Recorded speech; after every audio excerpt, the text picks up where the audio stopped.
ख्रिस्त में मेरे प्यारे भाइयों और बहनों, आइए आज हम लोग सबसे पहले प्रभु को धन्यवाद दें, क्योंकि हम लोगों का जीवन में प्रभु बहुत से वरदान दिए हैं। हम लोग बहुत बार प्रभु को धन्यवाद देने के लिए भूल जाते हैं।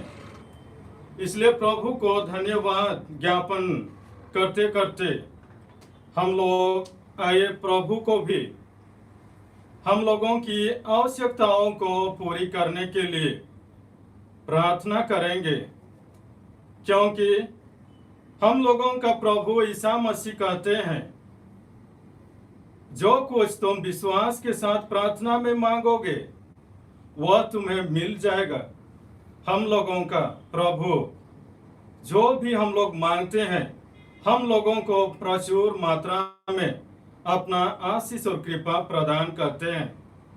इसलिए आए हम लोग सब कोई व्यक्तिगत रूप से अपनी अपनी जिंदगी के लिए, जीवन के लिए और परिवार के लिए प्रभु के चरणों में हम लोगों के मतलबों को चढ़ाएं और आज का यह पवित्र मिसा में विशेष अनुग्रह और आशीष प्राप्त करने के लिए प्रार्थना करें।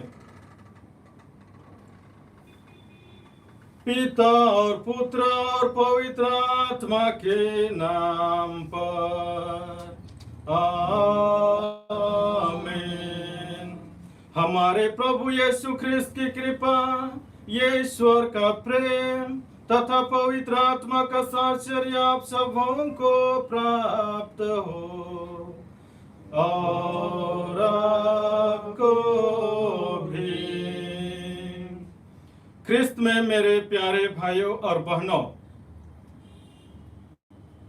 जब हम लोग प्रभु के निकट आते हैं तो प्रभु खुद ही हम लोगों के निकट आ जाते हैं। इसलिए प्रभु हम लोगों को अपनी पवित्र वचन के माध्यम से अपने पास रोज दिन हम लोगों को बुलाते हैं। आइए आज हम लोग जब प्रभु के वेदी के निकट आते हैं तो प्रभु, हम लोग पापी हैं, फिर भी हम लोगों को प्रभु शुद्ध बना देते हैं। हम लोग हृदय से कपटी हैं, लेकिन प्रभु हमारे हृदयों को पवित्र बना देते हैं। प्रभु धर्मियों को अनुग्रह प्रदान करते हैं, बल्कि घमंडियों का विरोध भी करते हैं। इसलिए आए हम लोग प्रभु के सामने प्रभु के दास के रूप में अपने आप को हम लोग एक घमंडी की तरह नहीं, बल्कि एक विनीत भाव का मनुष्य की तरह अपने आप को प्रस्तुत करें। प्रभु के सामने हम लोग आए, हमारे जितने भी दुर्गतियां हैं जीवन के, सभी दुर्गतियों को हम लोग याद करते हुए, पहचानते हुए और हमारे पापों और दोषों को प्रभु के चरणों में समर्पित करते हुए प्रभु से क्षमा मांगे, ताकि हम लोग आज यह पवित्र मिसा में भाग लेने के योग्य बन जाएं। हम सब मिलकर बोले, हे भाइयों और बहनों, मैं सर्वशक्तिमान ईश्वर और आप लोगों के सामने स्वीकार करता हूं कि मैंने मन, वचन, कर्म से और अपना कर्तव्य पूरा ना करने से बार बार पाप किया है। मैं अपना दोष स्वीकार करता हूं। इसलिए मैं धन्य कुमारी मरियम से, सब स्वर्गदूतों, सब संतों और आप लोगों से, हे भाइयों और बहनों, विनती करता हूं कि आप लोग मेरे लिए प्रभु परमेश्वर से प्रार्थना करें। सर्वशक्तिमान ईश्वर हम लोगों पर दया करे और हमारे पाप क्षमा कर हमको अनंत जीवन प्रदान करे। आमीन। हे प्रभु दया कर, हे प्रभु दया कर, हे ख्रिस्त दया कर, हे ख्रिस्त दया कर, हे प्रभु दया कर, हे प्रभु दया कर। हम प्रार्थना करें। हे परम पावन ईश्वर, तूने अपनी प्रजा को मुक्त किया है। हम अपने प्रभु के पुनरुत्थान के कारण सदा आनंद मनाए और तेरा धन्यवाद करें। यह प्रार्थना सुन ले हमारे प्रभु और तेरे पुत्र यीशु ख्रिस्त के द्वारा, जो ईश्वर होकर तेरे तथा पवित्र आत्मा के साथ युगान और युग जीते रहते और राज्य करते हैं। आमीन।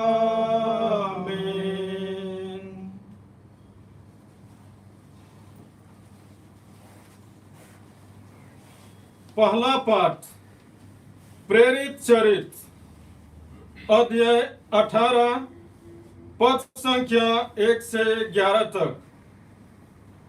इसके बाद पौलुस एथेंस छोड़कर कुरिन्थ आया, जहां अक्विला नामक यहूदी से उसकी भेंट हुई। अक्विला का जन्म पोंतुस में हुआ था। वह अपनी पत्नी प्रिसिला के साथ इटली से आया था, क्योंकि क्लौदियुस ने यह आदेश निकाला था कि सब यहूदी रोम से चले जाएं। पौलुस उनसे मिलने गया और उनके यहाँ रहने तथा काम करने लगा, क्योंकि वह एक ही व्यवसाय करता था। वे तंबू बनाने वाले थे। पौलुस प्रत्येक विश्राम के दिन सभागृह में बोलता और यहूदियों तथा यूनानियों को समझाने का प्रयत्न करता था। जब सिलस और तिमोथी मकेदुनिया से पहुंचे, तो पौलुस वचन के प्रचार के लिए अपना पूरा समय देने लगा और यहूदियों को यह साक्ष्य देता रहा कि ईसा ही मसीह है। किंतु जब वे लोग पौलुस का विरोध और अपमान कर रहे थे, तो उसने अपने वस्त्र को धूल झाड़ कर उनसे यह कहा, तुम्हारा रक्त तुम्हारे सिर पड़े।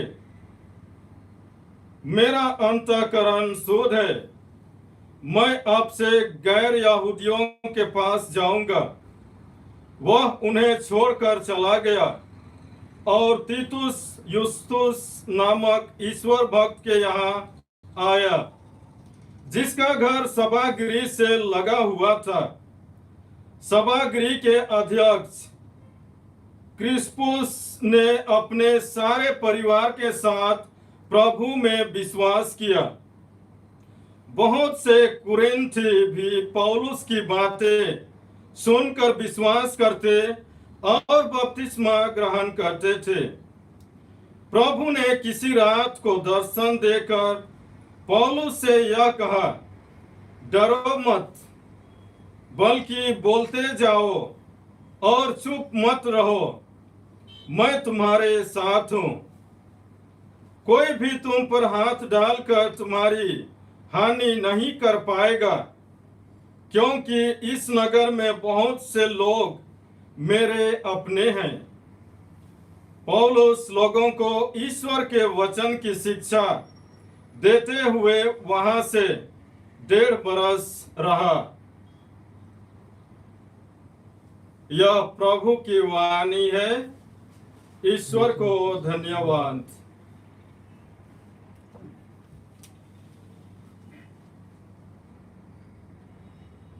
भजन अनुवाक्य। Hallelujah hallelujah. प्रभु के आदर में नया गीत गाओ। उसने अपूर्व कार्य किए हैं। उसके दाहिने हाथ उसकी पवित्र भुजा ने विजयी पाई है। भजन अनुवाक्य। Hallelujah hallelujah. प्रभु ने अपना मुक्ति विधान प्रकट किया। उसने राष्ट्रों के लिए अपना न्याय प्रदर्शित किया है। उसने अपनी प्रतिज्ञा का ध्यान कर इस्राएल के घराने की सुधि ली है। पृथ्वी के कोने कोने में हमारे ईश्वर का मुक्ति विधान प्रकट हुआ है। भजन अनुवाक्य हालेलुया हालेलुया। समस्त पृथ्वी प्रभु का जय जयकार करे और आनंद मनाते हुए भजन गाए। बीना बजाते हुए प्रभु के आदर में भजन गाकर सुनाओ। भजन अनुवाक्य हालेलुया हालेलुया।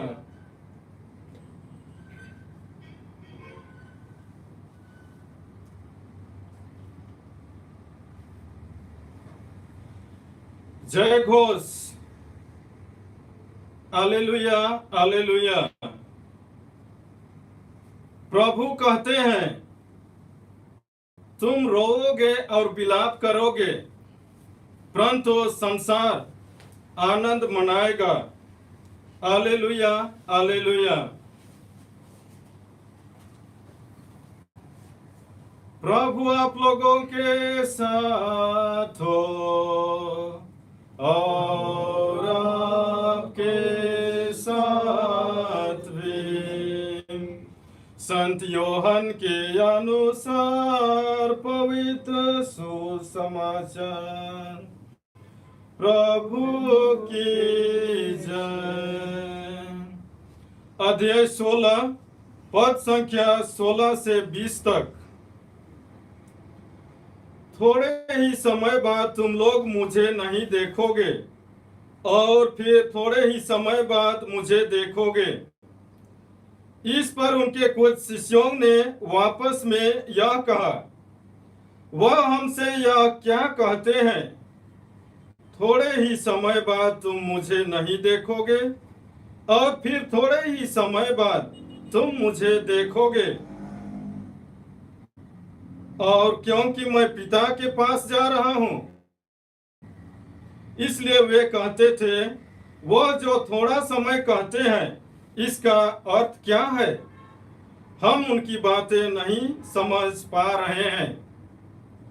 ईसा ने यह जानकर कि वे मुझसे प्रश्न पूछना चाहते हैं, उनसे कहा, तुम वापस में मेरे इस कथन के अर्थ पर विचार विमर्श कर रहे हो कि थोड़े ही समय बाद तुम मुझे नहीं देखोगे और फिर थोड़े ही समय बाद मुझे देखोगे। मैं तुम लोगों से यह कहता हूं, तुम रोओगे और विलाप करोगे, परंतु संसार आनंद मनाएगा। तुम शोक करोगे, किंतु तुम्हारा शोक आनंद बन जाएगा। यह प्रभु का पवित्र सुसमाचार है। ख्रिस्त की जय। ख्रिस्त में मेरे प्यारे भाइयों और बहनों, जब प्रभु ईसा मसीह अपने शिष्यों के साथ में बातें करते करते कहते हैं कि थोड़े ही समय बाद तुम लोग मुझे नहीं देखोगे और फिर थोड़े ही समय बाद तुम लोग मुझे देखोगे, तो ईसा के शिष्यों ने प्रभु का इस कथन को, इस बात को उन्होंने समझ नहीं पाया और वो लोग वापस में विचार विमर्श करने लगे।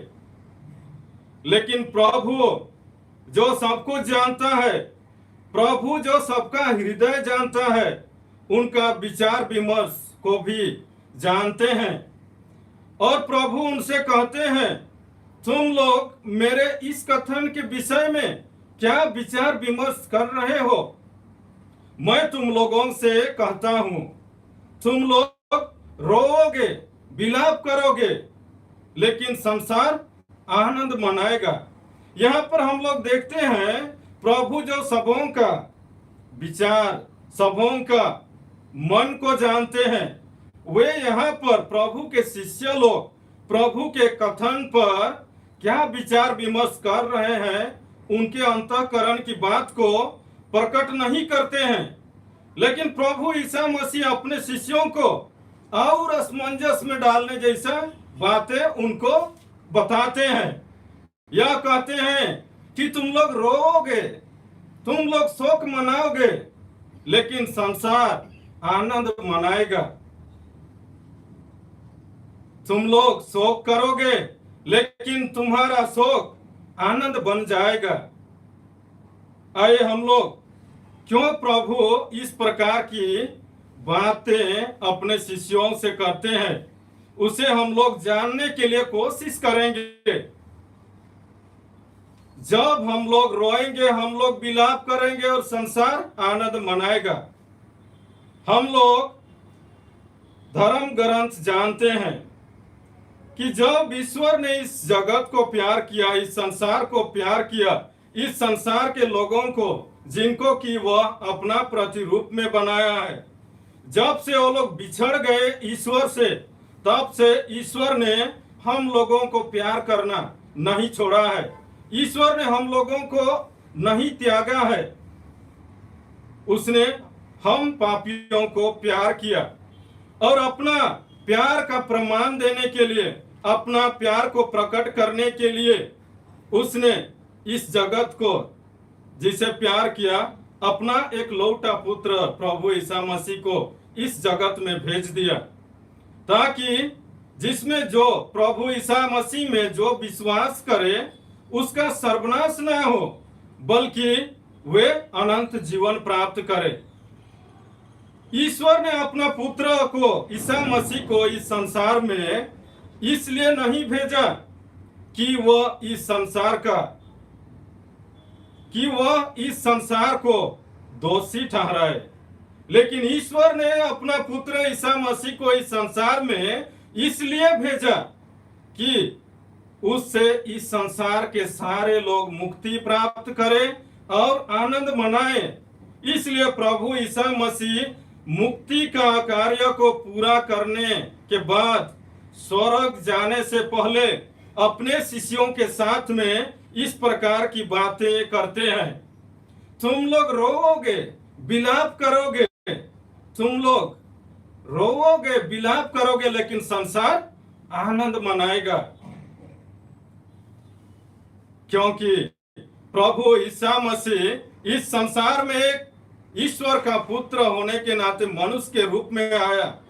वही प्रभु ईसा मसीह का पवित्र मरण और पुनरुत्थान के द्वारा ईश्वर ने हम लोगों को शिक्षा देते हैं कि हम लोगों का इस संसार के जीवन के बाद में हम लोगों का अंत नहीं है, लेकिन प्रभु अपना पवित्र मरण और पुनरुत्थान के द्वारा हम लोगों को अमर जीवन और अनंत जीवन जीने के लिए एक शिक्षा देते हैं। हम लोगों का जीवन इस संसार में एक रूपांतरित होने का जीवन है, प्रभु की तरह बनने का जीवन है, पवित्र बनने का जीवन है। जब हम लोग पवित्र बनेंगे तो हम लोग इस संसार में नहीं, हम लोग ईश्वर के राज्य में निवास करेंगे, क्योंकि इस संसार में हम लोग सिर्फ कुछ ही दिन के लिए परदेशी की तरह हैं। हम लोगों का स्वदेश ईश्वर का राज्य में है, हम लोगों का स्वदेश स्वर्ग राज्य में है। उसी को संत पौलुस फिलिपियों के नाम के पत्र अध्याय 3 का 20 में हम लोगों को अच्छी तरह से समझाते हैं। क्रिस्त में प्यारे भाई और बहनों, हम लोग पुराने धर्म ग्रंथ से हम लोग देखते आते हैं कि ईश्वर ने अपना प्यार को इस मानव जाति के प्रति किस प्रकार प्रकट करते आए हैं। जब से हम लोगों का आदि माता पिता आदम और हेवा ने ईश्वर की आज्ञाओं का उल्लंघन करके ईश्वर की दृष्टि से वो लोग भटक गए हैं, तब से हम लोगों को ईश्वर अपनी ओर लाने के लिए बहुत से नबियों को भेजे, बहुत से नेताओं को, राजाओं को, शिक्षकों को भेजे, और अंतिम में हम लोगों के लिए प्रभु ईसा मसीह को भेजे हैं, जो इस संसार में हम लोगों का एक मुक्तिदाता, शांतिदाता और हम लोगों को इस संसार से ईश्वर के राज्य तक मार्ग दिखाने वाला प्रभु ईसा मसीह हम लोगों के जीवन में आए। वही प्रभु ईसा मसीह इस संसार में ईश्वर के द्वारा सौंपे गए मुक्ति का कार्य को पूरा करने से पहले अपने शिष्यों से इस प्रकार की बातें करते हैं, क्योंकि उसका पवित्र मरण और पुनरुत्थान का समय पहुंचने वाला था। जब हम लोग आज के पवित्र सुसमाचार के प्रथम वाक्य में हम लोग मनन चिंतन करते हैं, तो हम लोगों को पता नहीं चलता है कि प्रभु ईसा मसीह का शिष्य लोग, प्रभु जो बात उनसे कहे कि थोड़ी ही समय बाद तुम लोग मुझे नहीं देखोगे और थोड़ी ही समय बाद तुम लोग मुझे फिर देखोगे, वो लोग क्या चिंता कर रहे थे होंगे। पवित्र धर्म ग्रंथ को पढ़ने से हम लोगों को स्पष्ट नहीं लगता है कि यहाँ पर ईश्वर ईसा मसीह भी अपने शिष्यों को उनका रहस्य, उनका सोच को हम लोगों को कि उनको इस अपने शिष्यों को नहीं बताता है और असमंजस में डालने जैसे बात करता है। प्रभु ईसा मसीह के शिष्य लोग जब प्रभु से सुने तो उन्होंने उनकी कथन पर चर्चा करना, विचार विमर्श करना शुरू किया कि थोड़े ही समय बाद तुम लोग मुझे नहीं देखोगे और थोड़े ही समय बाद तुम लोग मुझे देखोगे। इसका अर्थ जब हम लोग संत योहन का सुसमाचार अध्याय 8 को हम लोग पढ़ते हैं तो हम लोग स्पष्ट रूप से समझते हैं कि जब प्रभु ईसा मसीह संसार के लोगों को शिक्षा दे रहे थे यह कहते हुए कि मैं संसार की ज्योति हूं, जो मेरा अनुसरण करता है वह अंधकार में भटकता नहीं रहेगा लेकिन उसे जीवन की ज्योति प्राप्त होगी। तब ईसा मसीह के विरोध में फारिसी लोग यह कहते हुए भुनभुनाते रहते थे, यह अपने विषय में साक्ष्य देता है, तुम अपने विषय में साक्ष्य देते हो, तुम्हारा साक्ष्य मान्य नहीं है।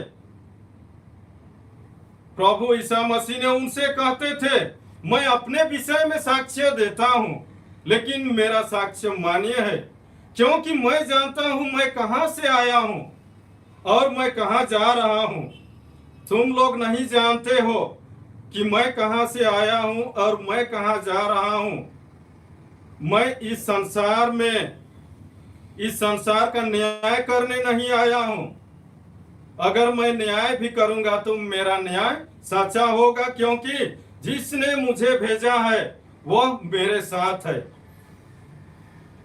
इस प्रकार की शिक्षा जब प्रभु ईसा मसीह फारिसियों को, गैर यहूदियों को दिया करते थे, उस समय वो लोग पूछते जाते थे प्रभु ईसा मसीह को। जब हम लोग योहन का सुसमाचार 8 को ठीक से पढ़ेंगे तो समझेंगे। फारिसी लोग प्रभु से पूछते हैं कि जब प्रभु ईसा मसीह बोलता है, मेरा पिता जो मुझे बोलता है वही मैं तुम लोगों को बोलता हूँ, मेरा पिता जो मुझे आदेश देता है वही मैं तुम लोगों को बोलता हूँ और वही करता हूँ। तो उन्होंने पूछने लगते थे कि तुम्हारा पिता कौन है, और प्रभु ईसा मसीह को पूछते थे कि तुम कौन हो। तब प्रभु ईसा मसीह ने उनको समझा बुझा कर कहते थे कि मैं वही हूं जिसने पिता मुझे भेजा है, और मैं जहां जा रहा हूं वहां तुम लोग आ नहीं सकते हो। तुम लोग मुझे ढूंढोगे लेकिन तुम लोग मुझे नहीं पाओगे, तुम लोग अपने ही परिस्थिति में मर जाओगे, तुम लोग अपने ही पापों में मर जाओगे। तो यहाँ पर फारिसी लोग प्रभु का इस कथन को सुनकर कि तुम लोग मुझे ढूंढोगे लेकिन नहीं पाओगे, मैं जहां जा रहा हूं वहां तुम लोग आ नहीं सकोगे, इस प्रकार की जब प्रभु ईसा मसीह फारिसियों से बात करते हैं तो फारिसी लोग सोचने लगते हैं कि ये क्या कहता है, तुम लोग मैं जहां जा रहा हूं वहां आ नहीं सकते हो। वो लोग सोचने लगते हैं और कहते हैं कि क्या यह कहीं आत्महत्या तो करने नहीं जा रहा है। इस प्रकार से हम लोग इस वचन को लेकर यहाँ पर प्रभु का शिष्य लोग जब थोड़े समय के विषय में सुनते हैं तो इसी प्रकार का भावना उनके जीवन में भी उठता होगा, क्योंकि इन गैर यहूदियों में फारिसियों और शास्त्रियों के द्वारा उनके जैसे लोगों को ही प्रभु ने अपना शिष्य बनाया था। प्रभु जब मुक्ति का कार्य संपन्न करने के बाद स्वर्ग जाने से पहले लोगों को शिक्षा दे रहे थे, उतना तक प्रभु का शिष्य लोग प्रभु को ठीक से समझ नहीं पाए थे। जब प्रभु कह रहे थे, बड़े आनंद का सुसमाचार सुना रहे थे कि तुम लोगों का जीव, जब मैं बोला कि जा रहा हूं तो घबराया हुआ है, शोक मना रहे हो, तुम लोगों का जी घबराए नहीं, ईश्वर में विश्वास करो और मुझ में भी विश्वास करो, क्योंकि मेरे स्वर्गीय पिता के यहाँ बहुत से निवास स्थान है। यदि ऐसा नहीं होता तो मैं तुम लोगों को पहले ही बता देता, लेकिन मैं वहां जाता हूं, तुम लोगों के लिए स्थान का प्रबंध करता हूं, और स्थान का प्रबंध करने के बाद मैं फिर आऊंगा और तुम लोगों को मैं जहां रहता हूं वहां ले जाऊंगा। वही प्रभु हम लोगों का मार्ग, सत्य और जीवन है, जो ईश्वर और हम लोगों के बीच में मध्यस्थ करता है। इसलिए प्रभु का आगमन और ईश्वर का प्यार, अपना पुत्र को इस संसार में देने का, और उसका मतलब यही है कि हम सब कोई उनके शिक्षाओं में चले, उनकी आज्ञाओं का पालन करें और एक खुशी का जीवन, आनंद का जीवन व्यतीत करें। ईश्वर ने जब अपना पुत्र प्रभु ईसा मसीह को इस संसार में भेजा तो ईश्वर का दूत सबसे पहले चरवाहों को यही खबर दिया कि आप लोग डरिए नहीं, आप लोगों को मैं सभी लोगों के लिए बड़े आनंद का सुसमाचार सुनाता हूं। आज दाऊद के नगर में आपके मुक्तिदाता प्रभु ईसा मसीह का जन्म हुआ है।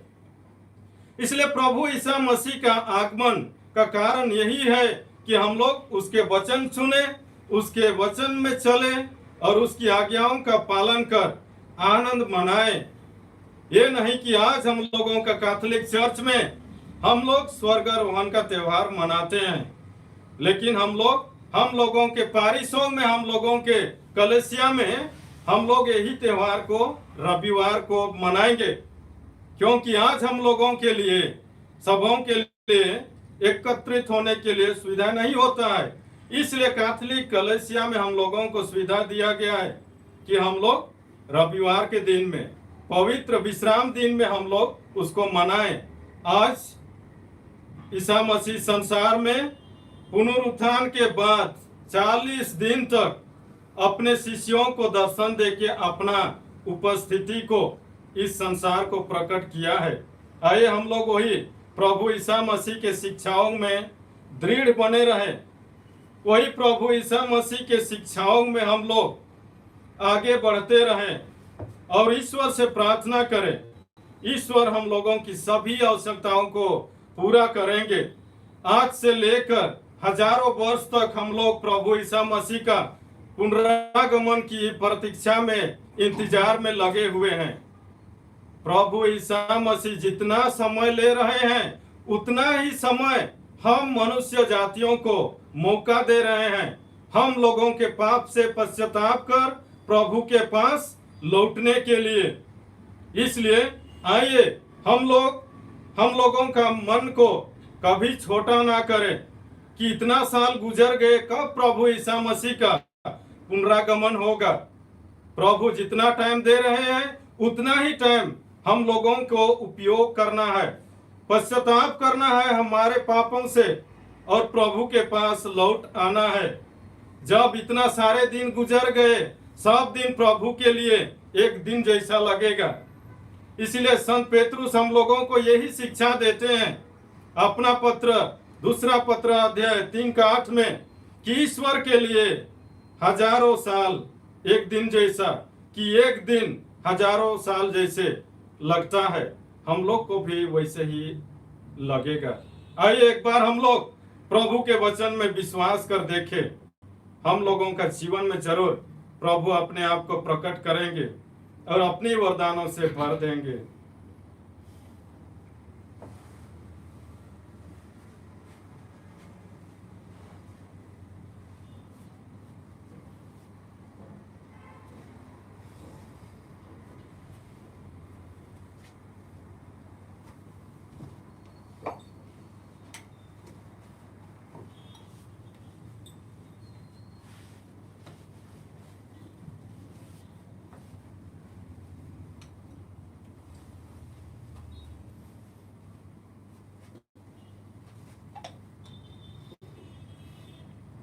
धन्य है तू विश्व मंडल के प्रभु ईश्वर। यह रोटी जिसे हम तुझे चढ़ाते हैं हमें तेरी उदारता से ही मिली है। यह भूमि का उपज मनुष्यों के परिश्रम का फल है। यह हमारे लिए जीवन की रोटी बन जाएगी। धन्य है तू विश्व मंडल के प्रभु ईश्वर।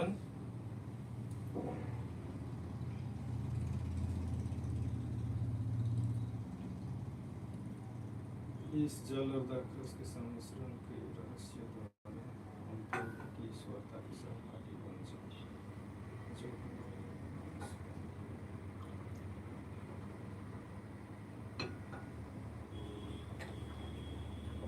धन्य है तू विश्व मंडल के प्रभु ईश्वर। यह अंगूरी जिसे हम तुझे चढ़ाते हैं हमें तेरी ही उदारता से मिली है। यह दाखलता की उपज और मनुष्यों के परिश्रम का फल है। यह हमारे लिए आध्यात्मिक पेय बन जाएगी। धन्य है तू विश्व मंडल के प्रभु ईश्वर। हे प्रभु, हम अपने को तुझ में समझते हैं।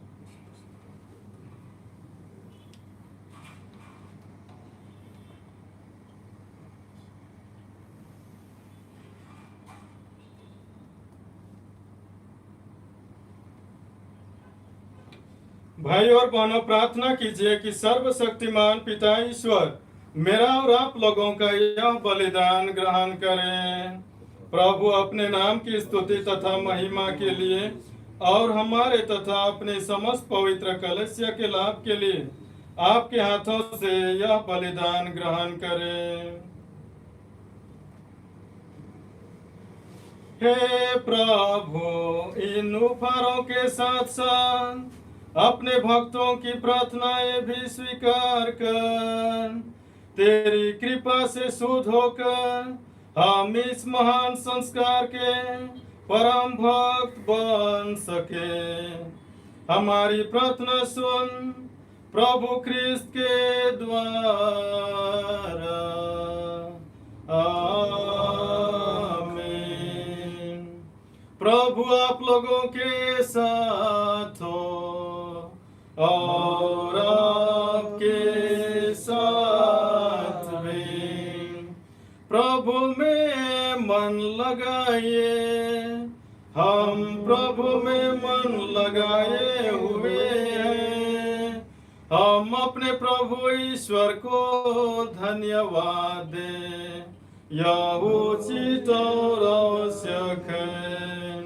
हे पूज्य पिता, यह परम उचित है, हमारा कर्तव्य तथा कल्याण है कि हम प्रतिदिन और विशेष करके इस अवसर पर अधिक समारोह के साथ तेरा गुणगान करें।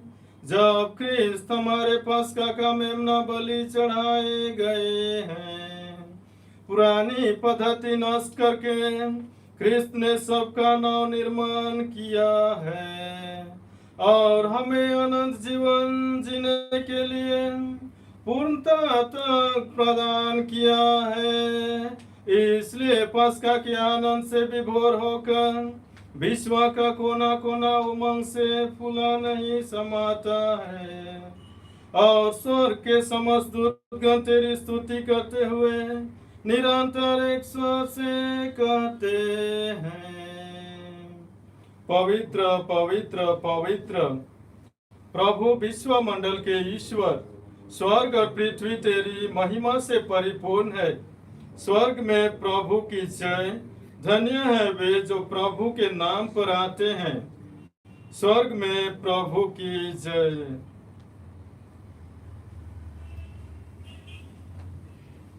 हे परमपिता, तू वास्तव में पवित्र है, सारी पवित्रता का स्रोत है। हम तुझसे निवेदन करते हैं कि यह उपहार अपने आत्मा के संस्पर्श से पवित्र कर दे, कि यह हमारे लिए तेरे पुत्र प्रभु यीशु ख्रिस्त का शरीर तथा रक्त बन जाए। जिस रात को यीशु स्वेच्छा से मृत्यु के लिए सौंपे गए, उन्होंने रोटी ली, तुझे धन्यवाद दिया और रोटी तोड़कर उसे अपने शिष्यों को देते हुए कहा, तुम सब इसे लो और खाओ, यह मेरा शरीर है जो तुम्हारे लिए बलि चढ़ाया जाएगा।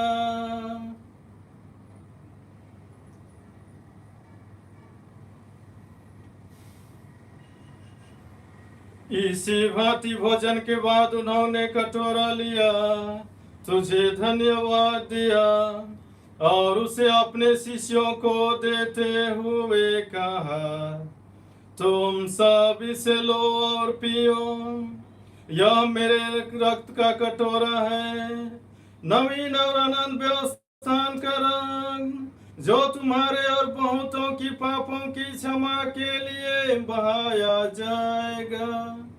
तुम मेरी स्मृति में यह किया करो।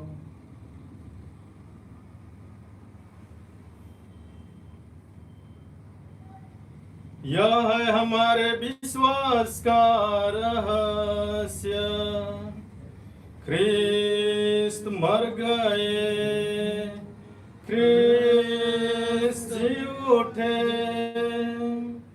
ख्रिस्त महिमा के साथ फिर आएंगे।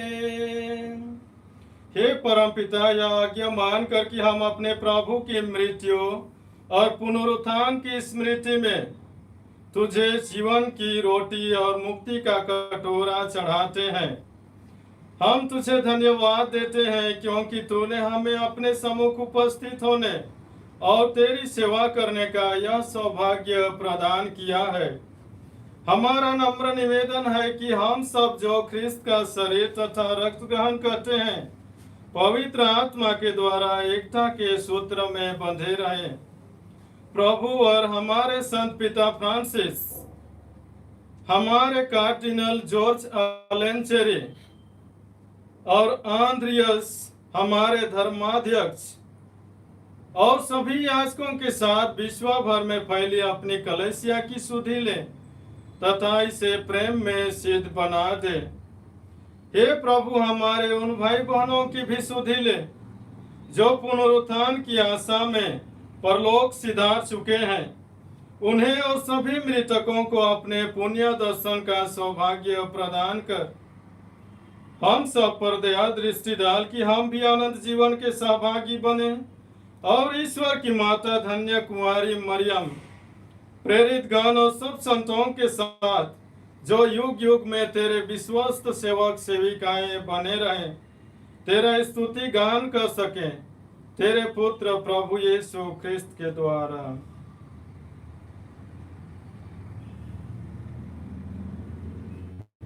इन्हीं प्रभु ख्रिस्त के द्वारा, इन्हीं के साथ और इन्हीं में, हे सर्वशक्तिमान पिता ईश्वर, पवित्र आत्मा के साथ तुझे समादर तथा महिमा युगान और योग मिलते रहते हैं। आमीन, आमीन, आमीन।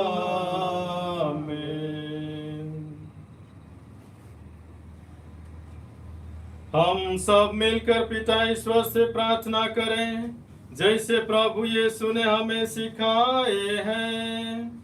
हे पिता हमारे जो स्वर्ग में है, तेरा नाम पवित्र किया जाए, तेरा राज्य आए, तेरी इच्छा जैसे स्वर्ग में वैसे इस पृथ्वी पर भी पूरी हो। हमारा प्रतिदिन का आहार आज हमें दे और हमारे अपराध हमें क्षमा कर जैसे हम भी अपने अपराधियों को क्षमा करते हैं, और हमें परीक्षा में न डाल परंतु बुराई से बचा। हे प्रभु, हम तुझसे प्रार्थना करते हैं, सभी बुराइयों से हमें बचा और इस जीवन में हमें कृपा पूर्वक शांति प्रदान कर। हम तेरी दया से सदा पाप से दूर और हर विपत्ति से सुरक्षित रहे और उस दिन की प्रतीक्षा करते रहे जब हमारे मुक्तिदाता यीशु ख्रिस्त फिर प्रकट होकर हमारी मंगलमय आशा पूरी करेंगे। क्योंकि तेरा राज्य, तेरा सामर्थ्य और तेरी महिमा अनंत काल तक बनी रहती है। हे प्रभु यीशु ख्रिस्त, तूने अपने प्रेरितों से कहा है, मैं तुम्हारे लिए शांति छोड़ जाता हूँ, अपनी शांति तुम्हें प्रदान करता हूँ। तू हमारे पापों पर नहीं, अपने कलीसिया के विश्वास पर दृष्टि डाल और उसे शांति तथा एकता प्रदान कर। तू युगान और युग जीता रहता और राज्य करता है। आमीन। प्रभु की शांति सदा आप लोगों के साथ रहे और आपके साथ भी। हम परस्पर प्रेम भाव रखें। ख्रिस्त पीछे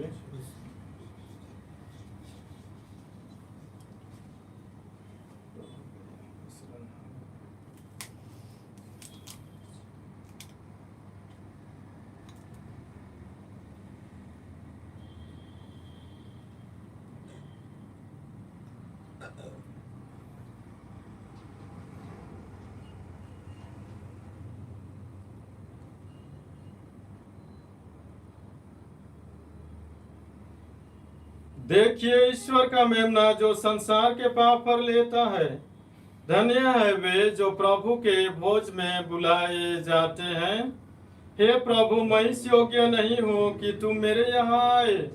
तू एक ही शब्द कह दे और मेरी आत्मा चंगी हो जाएगी। ख्रिस्त का देह और रक्त मुझे अनंत जीवन के लिए हमारी रक्षा करता है।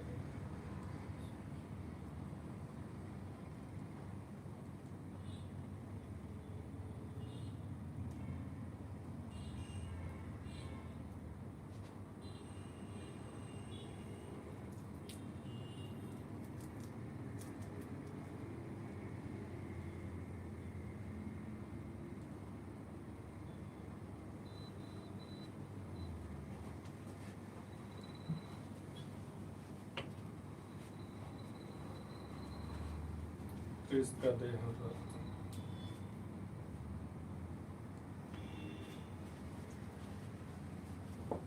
ख्रिस्त का देह और रक्त।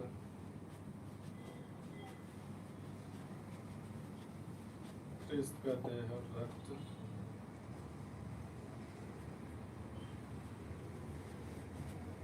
ख्रिस्त का देह और रक्त।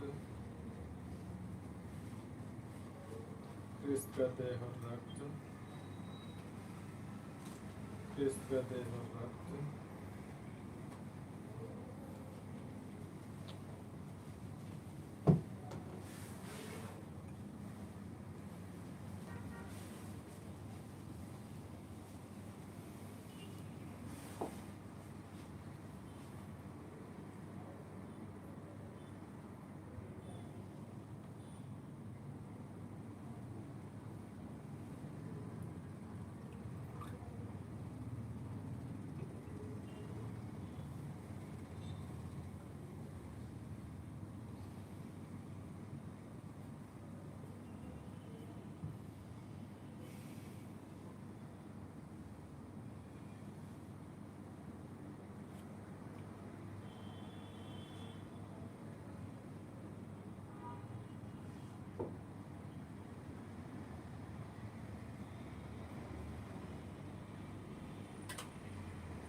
प्रभु कहते हैं, याद रखो मैं संसार के अंत तक सदा तुम्हारे साथ हूँ। हालेलुया। हम प्रार्थना करें। हे सर्वशक्तिमान ईश्वर, तो ख्रिस्त के पुनरुत्थान द्वारा हमें अनंत जीवन के पथ पर अग्रसर करता है। यह संस्कार हमारे जीवन में फलप्रद बने और हृदय में साहस का संचार करता रहे। यह विनय पूर्वक स्वीकार कर। यह प्रार्थना हम करते हैं तेरे पुत्र प्रभु यीशु ख्रिस्त के द्वारा, जो ईश्वर होकर तेरे तथा पवित्र आत्मा के साथ युगान और युग जीते रहते और राज्य करते हैं। आमीन। प्रभु आप लोगों के साथ हो और आपके साथ भी। सर्वशक्तिमान ईश्वर पिता और पुत्र और पवित्र आत्मा आप सबों को आशीर्वाद प्रदान करें। आमीन। आप लोग विदा ले, प्रभु की शांति साथ रहे। परमेश्वर